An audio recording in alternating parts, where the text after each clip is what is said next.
우리 한번 잘 이렇게 새겨 들으면서 우리가 이후에 한 1년간 쭉 이 평생교육원 강의를 들어야 되는 전반적인 이유와 비전에 대해서 말씀을 해주실 겁니다. 그래서 많이 그렇게 좀 새겨들어서 우리 앞으로 1년간 우리가 이 강의를 들으면서 좀 깊게 새겨들었으면 좋겠습니다. 그런 계기가 됐으면 좋겠습니다. 우리 김찬호 이사장님을 모시겠습니다. 박수로 환영하겠습니다.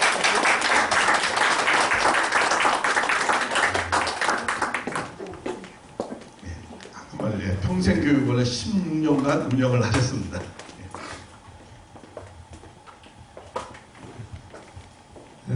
강의에 들어가기 전에 우선 간단하게 제 소개를 드리겠습니다. 좀 보기 안 좋은데 이해해 주시기 바랍니다. 한 집에 살아도 시어머니 성을 모른다는 말이 있습니다만은 이제 우리 평생교육원이라고 하는 그 이름을 가지고 한 배를 탄 같은 식구 입장이 됐습니다. 그래서 먼저 저 소개를 간단하게 드리고 본 강의에 들어가도록 하겠습니다. 제가 평생교육원을 처음 창립한 것은 2007년 4월 4일이었습니다. 그때는 제가 세계일보에 근무를 20년 정도 하고 만 60에 정년 퇴임을 했습니다. 세계일보에 있을 때 언론사의 사명 중에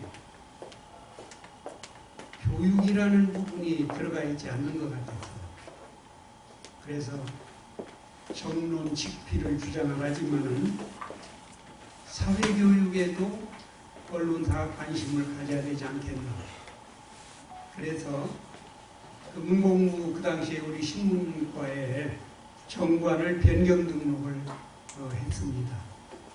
사회교육을 할 수 있다는 조항을 더 넣어가지고 그래서 그때 세계일보 안에 평생교육원을 처음 시작을 했어요.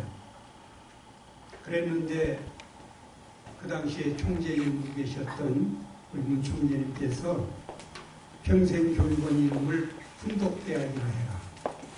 그렇게 말씀을 했어요. 그래서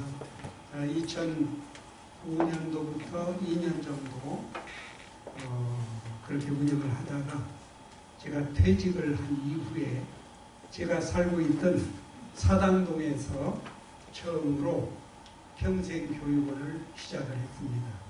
이따 이제 사진 자료가 나오겠지만 그때는 이름을 훈독대학이라고 이름을 지었어요. 그랬는데 1년 정도 운영하고 나니까 공식적인 법인으로 등록을 해야 되겠다. 초기에 출발할 때는 등록을 하지 않았기 때문에 대학이라는 명칭을 써도 간섭하는 사람이 없었어요. 우리 교회나 이런 데도 노인대학이라는 말을 많이 쓰잖아요. 그런데 공식적으로 교육부에 등록을 하게 되니까 대학이라는 명칭을 쓰지 못하겠어요. 제도권 대학이 있는데 그래서 평생교육원으로 공식적으로 명칭 개칭을 했습니다. 그래서 2008년도 10월 6일 날 교육부에 사단 법인으로 등록을 했습니다. 그런 이후에 지난 3월 29일 날 제16기 수료생을 배출을 했어요. 1396명이 지금까지 16년 동안 우리 교육원 수료를 한 인원입니다. 제가 평생교육원을 시작한 동기가 여기 이제 나오겠습니다만은 우리가 가정에 출발할 때는 가정교육부터 시작을 했잖아요. 엄마 뱃속에 있을 때 복중교육부터 하잖아요. 태아교육 하잖아요. 태어나자마자 유아교육부터 시작을 해가지고 유치원 거쳐서 초등학교, 중학교, 고등학교, 대학교. 대학원 과정까지 하면 남자 같은 경우는 대학원 마치고 박사 과정을 끝내려면 대부분 30세까지는 된다고 봅니다. 그러면 출생부터 30년 동안은 가정교육, 그 다음에 제도권 교육이에요. 근데 30 이후부터 지금 우리 시대가 100세 시대라고 그러잖아요. 100세까지가 70년이라는 공백 기간이 남습니다. 근데 그 70년 동안 우리가 제도적인 교육을 받는 기회가 거의 없잖아요. 우리 남자들 같으면 민방위 교육, 예비군 교육, 뭐 이런 교육이 있죠. 근데 여성들 같으면 의무적으로 받는 교육이 없어요. 그래서 그런 생각을 했습니다. 평생을 배워도 못 다 배운다는데, 저도 직장 졸업하고 난데 만 60인데 아직 그때는 정적했죠. 힘도 있고 일을 할 수 있는데 정년하고 나니까 뭘 할까 고민이 되더라고요. 그래서 그때부터 평생 교육을 해야 합니다. 16년 전만 해도 평생 교육이라는 말이 보편화됐어요. 되게 많이 쓰지 않았어요. 그랬는데 지금 시대는 평생 교육이 얼마나 많습니까? 일반 대학에서도 평생 교육원이 있죠. 부설. 그 다음에 성당이나 교회나 이런 데도 보면 노인대학이 대부분 또 있습니다. 근데 그 대학이라는 이름 아까 말씀드렸지만 교육부의 공식 인가받지 않았기 때문에 대학이라는 말을 그냥 쓰고 있는 거죠. 공식화하려면 평생교육원, 이게 맞다고 생각을 합니다. 그래서 제가 16년 세월을 흘러가면서 서울에 오직 등록된 그런 일반 법인으로 출발을 한 교육원이 좀 더 넓게 확대됐으면 하는 아쉬움이 있었어요. 그런데 우리 종로에 우리 목사님, 또 여기 이종택 목사님이라든지 또 우리 기자하신 분이시고 몇 분들께서 관심을 갖고 여기에 우리 평생교육원을 시작을 해야 되겠다 그런 말씀을 하셔서 제가 능력은 없지만 그저 16년이라는 경험이 있습니다. 그 경험을 함께 공유하자. 그렇게 하면서 형제 자매와 같은 교육으로 함께 성장하자는 그런 의미를 가지고 이번 출발을 했습니다. 오늘 시작하는 것을 보면서 제가 2007년 4월 4일이 생각났어요. 그때 저도 참 누가 특별히 지원해 주는 분이 없이 혼자 출발하다 보니까 엉성하고 여러 가지 진행 순서도 좀 맞지 않았던 부분도 있었습니다. 그런데 이제 세월이 많이 흘러가고 그래서 우리 이제 윤 목사님하고 여기 함께 해주시는 그런 여러분들과 함께 서로 연구하면서 부족한 것 보충하면서 그렇게 갔으면 좋겠습니다. 그래서 오늘 평생교육의 필요성과 비전에 대한 말씀을 드리도록 하겠습니다.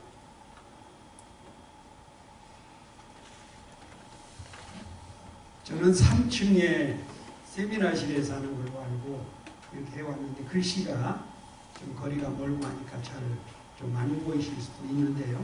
제가 보충 설명 드리면서 함께 하시겠습니다.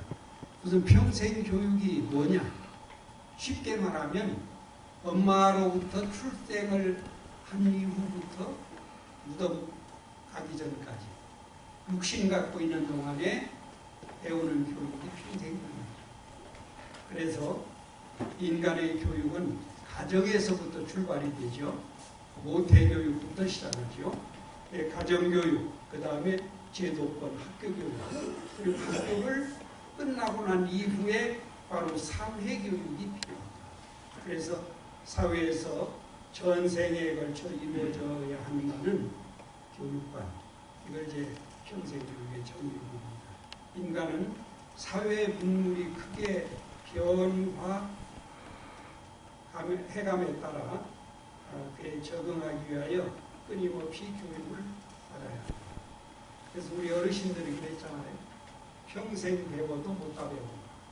마치 죽음 직전까지 가도 모르고 가는 부분들이 있잖아요. 그래서 우리에게 평생교육이 절대 필요하다.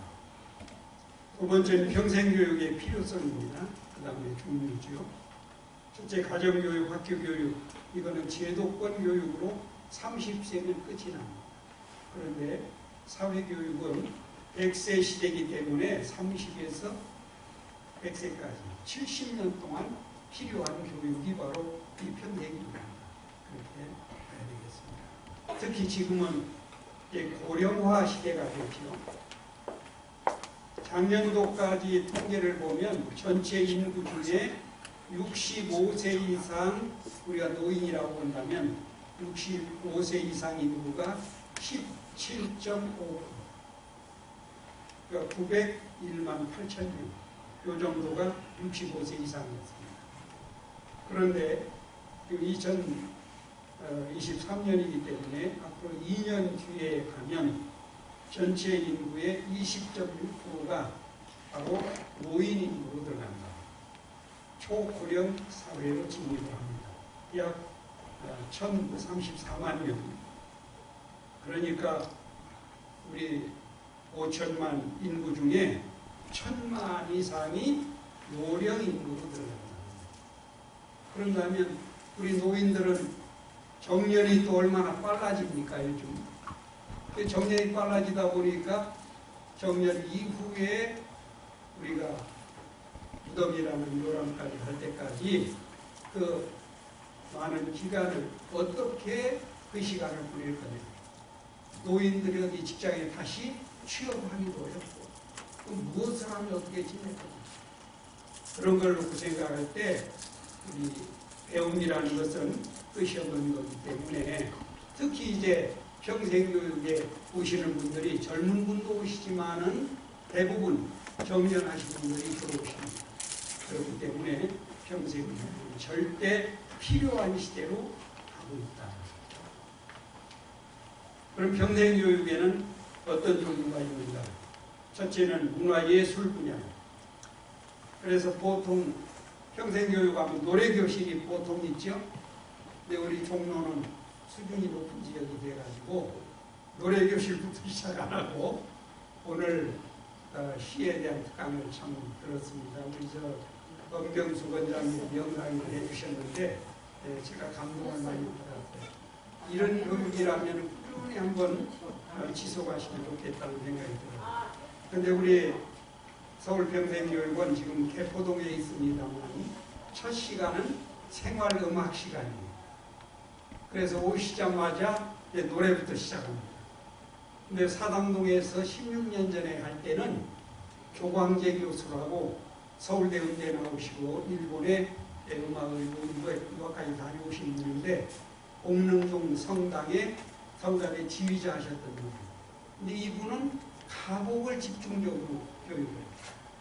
그래서 2007년, 8년 그 초기에는 가곡이 주로 음악 시간에 배웠던 데는 그리고는 이제 가요 중에 건전가요를 그 다음에 함께 가르치게 되고 그렇게 해서 지금까지 16년 동안 변함없이 생활음악 지도라고 해서 음악 현재는 우리 문난숙 교수하고 전남대 사범대학교 음악교육학과를 나와가지고 중고등학교 음악선생님 하신 분이에요.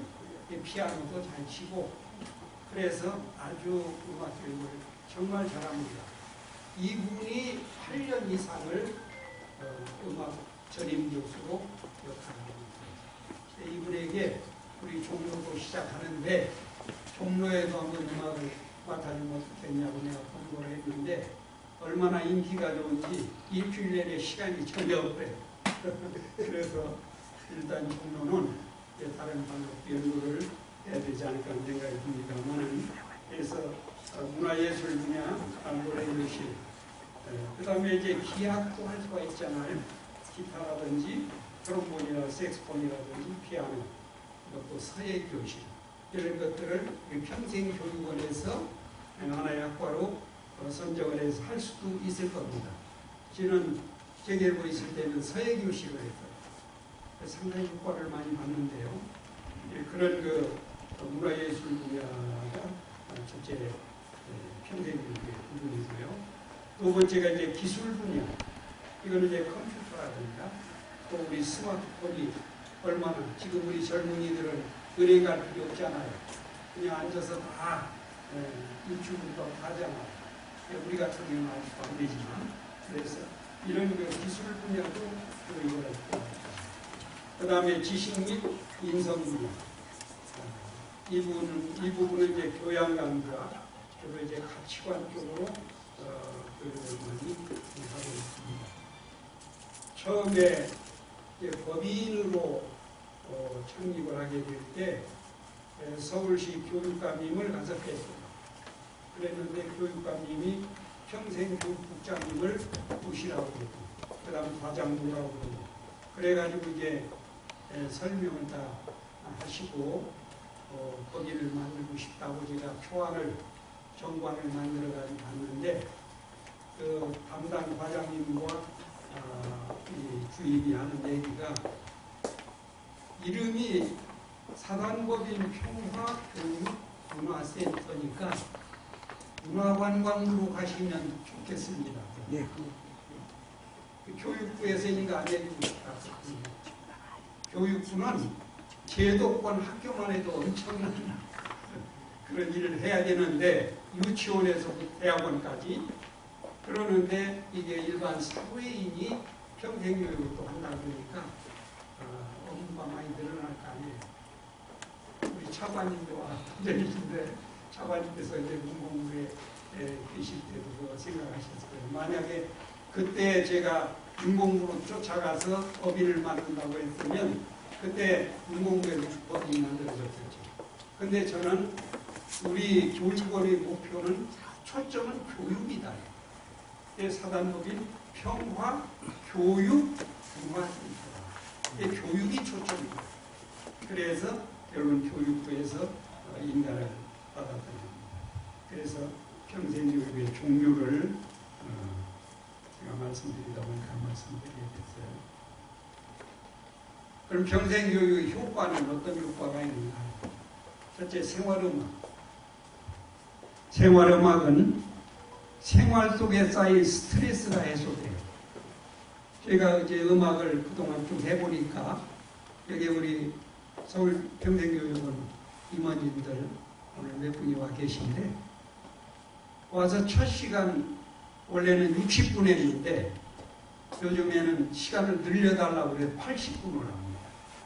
그만큼 음악 시간이 좋은 거예요. 오시면은 참 가정에서 스트레스 쌓이고 어려운 사정도 많고 했던 분들이 오셔가지고 와서 노래를 몇 곡 부르다 보면 그 스트레스가 그냥 완전히 해소돼 버리는 거예요.